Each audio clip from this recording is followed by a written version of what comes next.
Okay, so you want to become a social media consultant, post some content, grow a following, land a few clients paying you to run their Instagram? That's the plan in your head, and it's not a bad plan. Scroll through any How I Make Six Figures on Social Media video, and it looks like the easiest business in the world. Post daily, get followers. Followers become clients. Clients pay you to post daily for them too. Simple. Here's the problem. You are looking at the one metric that lies to you the most, the follower count. The truth is that social media consulting is not really a marketing business. It is a behavioral engineering business that happens to use Instagram and TikTok as the delivery system. And the moment you understand that difference, everything about how a consultant actually makes money and how most of them quietly fail to starts to make sense. Let's start with what the job actually is, because most people get this wrong before they've even opened their laptop. What a consultant actually does. There isn't one type of social media person. There are at least two, and they get confused constantly. A social media manager posts content. They write the caption, pick the photo, hit publish, reply to a few comments. That's execution. A social media consultant decides what should be posted, on which platform, to which audience, and why. That's strategy. A consultant is the one answering the harder questions. Which platform is actually worth the effort?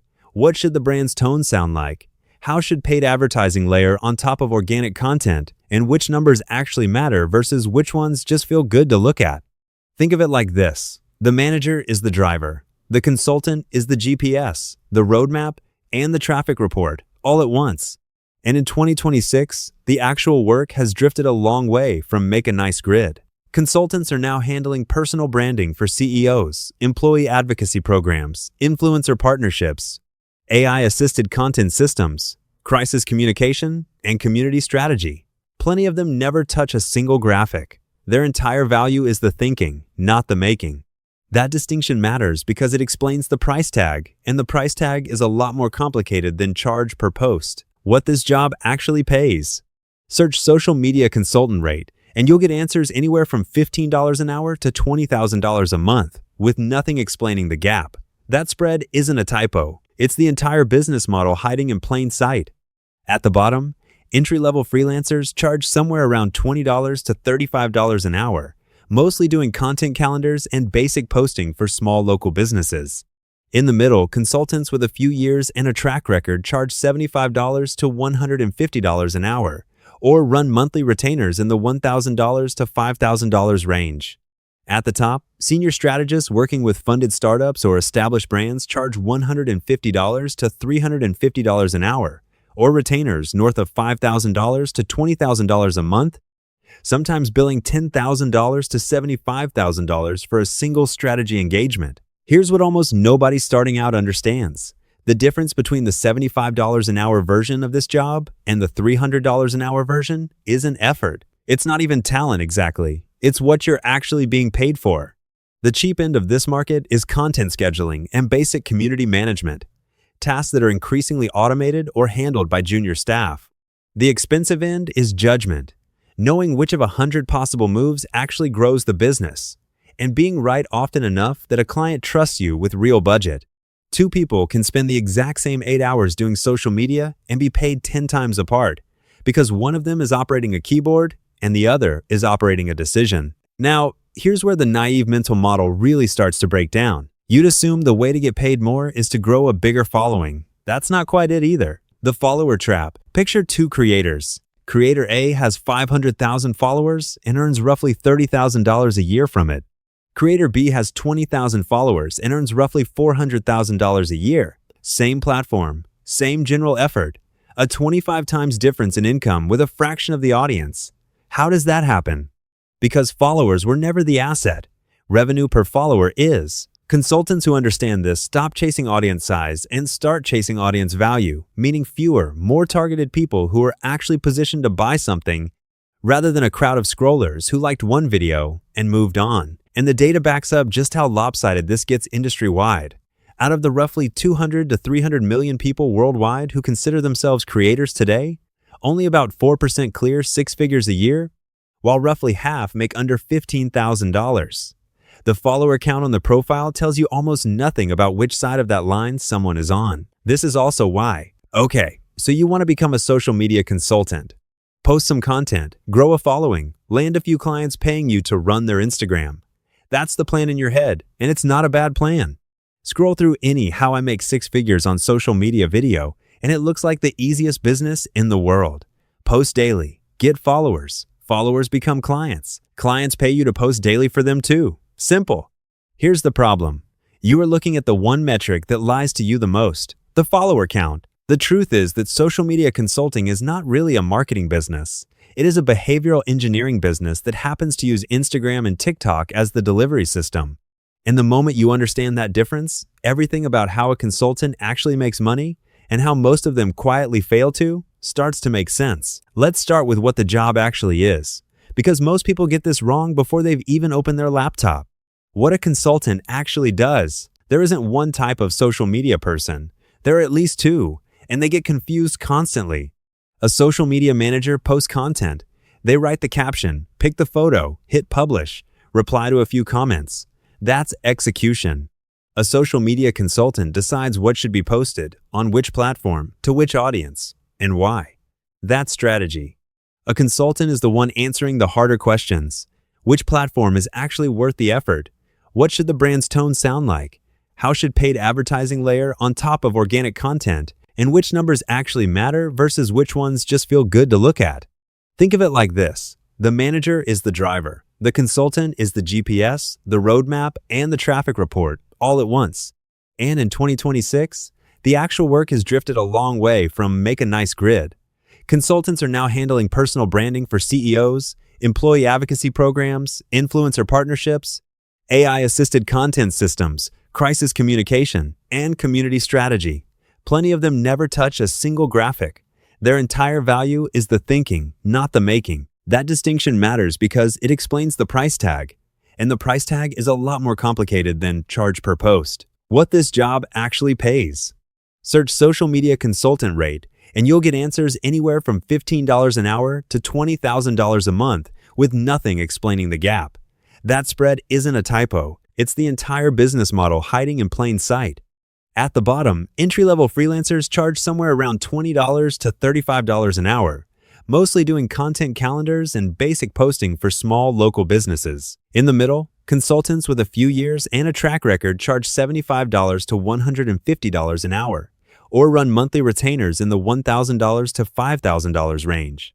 At the top, senior strategists working with funded startups or established brands charge $150 to $350 an hour, or retainers north of $5,000 to $20,000 a month, sometimes billing $10,000 to $75,000 for a single strategy engagement. Here's what almost nobody starting out understands. The difference between the $75 an hour version of this job and the $300 an hour version isn't effort. It's not even talent, exactly. It's what you're actually being paid for. The cheap end of this market is content scheduling and basic community management, tasks that are increasingly automated or handled by junior staff. The expensive end is judgment, knowing which of 100 possible moves actually grows the business, and being right often enough that a client trusts you with real budget. Two people can spend the exact same 8 hours doing social media and be paid 10 times apart because one of them is operating a keyboard and the other is operating a decision.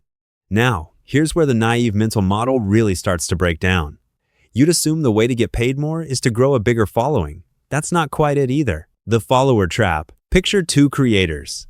Creator A has 500,000 followers and earns roughly $30,000 a year from it. Creator B has 20,000 followers and earns roughly $400,000 a year. Same platform, same general effort. A 25 times difference in income with a fraction of the audience. How does that happen? Because followers were never the asset. Revenue per follower is. Consultants who understand this stop chasing audience size and start chasing audience value, meaning fewer, more targeted people who are actually positioned to buy something, rather than a crowd of scrollers who liked one video and moved on. And the data backs up just how lopsided this gets industry-wide. Out of the roughly 200 to 300 million people worldwide who consider themselves creators today, only about 4% clear six figures a year, while roughly half make under $15,000. The follower count on the profile tells you almost nothing about which side of that line someone is on. This is also why so many companies quietly don't want a viral post. It sounds insane to say out loud, but sit with it for a second. Virality usually means the wrong audience shows up all at once. It floods customer support with people who were never going to buy anything. It fills the comment section with noise instead of signal.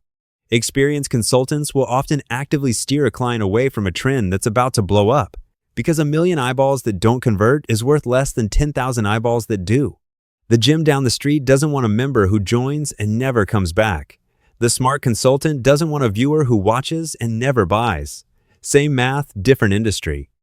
So if followers aren't the real currency, what is a consultant actually watching all day? Not the post, the comments underneath it, where the real data lives. Most people assume a consultant's job is dreaming up clever content. A lot of the real work is closer to reading mail. Comment sections are where customers accidentally tell you the truth, their objections, their confusion, the exact words they use to describe a problem, the thing that's stopping them from buying. Plenty of a brand's best-performing future posts started life as a reply buried 40 comments deep on an old video nobody thought was special, and it goes deeper than the comments you can actually see. Here's a number that surprises almost everyone the first time they hear it. Somewhere between 70% and 90% of all content sharing online doesn't happen publicly at all. It happens in what's called dark social, meaning WhatsApp messages, group texts, Slack channels, DMs, email forwards, places no analytics dashboard can ever see. A post sitting at 500 public likes could be quietly circulating through 50,000 private conversations you'll never get credit for in a spreadsheet, which means the brands winning this game aren't just measuring what's visible. They're designing content specifically built to survive being forwarded by a friend, because that forwarded message, from someone you actually trust, does more persuading than the original post ever could. There's also a much shorter clock most people never think about. The first 30 minutes after something goes live tends to decide how far it travels, because most platform algorithms use that early window to decide whether to show it to more people or quietly let it die. So experienced consultants don't just post and walk away. They coordinate the first wave themselves, getting a few team members or early community members to comment fast, reply to each other, create the appearance of a conversation already happening. It's less content creation and more stagecraft. Now, here's a myth worth clearing up, because it's one of the most repeated claims in this entire industry, and the newest data actually contradicts it. The TikTok myth. For the last few years, the standard line has been that Gen Z has abandoned Google entirely and searches everything on TikTok instead. It's repeated so often, it's treated as settled fact. It's more complicated than that, and the trend is actually moving the opposite direction. As of early 2026, survey data shows the share of Gen Z who say they'd rather search TikTok than Google has actually fallen, from around 8% 2 years ago down to roughly 4% now. Nearly 2/3 of Gen Z have tried TikTok as a search tool at some point, sure, but trying something once and preferring it as your default are two very different things. Google still remains the starting point for most young users, especially for anything that needs to be accurate: medical questions, legal questions, financial questions. TikTok tends to win specifically for first-person, experience-based searches, restaurant recommendations, a technique, a product review, where hearing it from a real person who actually tried it matters more than an authoritative source. Why does this matter for a consultant's paycheck? Because a consultant who builds an entire client strategy around a platform myth ends up optimizing for the wrong battlefield. The smart move in 2026 isn't picking a single winner platform and betting everything on it. It's matching the type of question a customer is actually asking to the platform where that kind of question actually gets answered. That kind of judgment call is exactly what separates a consultant from someone who just knows how to schedule posts. And it's also exactly the kind of judgment that's under threat right now because of what's happening underneath the entire industry. The AI layer underneath everything. Here's the uncomfortable part of this business that anyone getting into it in 2026 has to sit with honestly. As of this year, roughly 84% of creators already use AI tools somewhere in their workflow, and the ones earning the most use them roughly twice as often as everyone else. Writing captions, generating first draft scripts, repurposing one piece of content into 5 formats, all of that is rapidly becoming automated, cheap, and instant. The $25 an hour tier of this job, the content calendar and caption writing tier, is the part getting hollowed out first and fastest. But here's the part that doesn't automate nearly as easily: deciding what a brand should actually say. Reading a room full of angry comments and knowing whether to respond publicly or go silent, sensing that a trend is about to turn toxic before it does. That's judgment built on pattern recognition across hundreds of real campaigns, and it's exactly the layer-top consultants are retreating into as the busy work gets eaten by software. The creator economy as a whole is still expanding fast, sitting somewhere around $250 to $320 billion globally in 2026, on pace to keep growing at over 20% a year. There's real money flowing through this industry. The question is simply which layer of it a given consultant is standing in when the automation wave arrives. Which brings us to what happens when the judgment fails, not the content calendar, when it goes wrong publicly. Consulting for a brand isn't only building things up. A growing slice of the job is putting out fires that were entirely preventable, and the difference between a good response and a bad one can define a brand for years.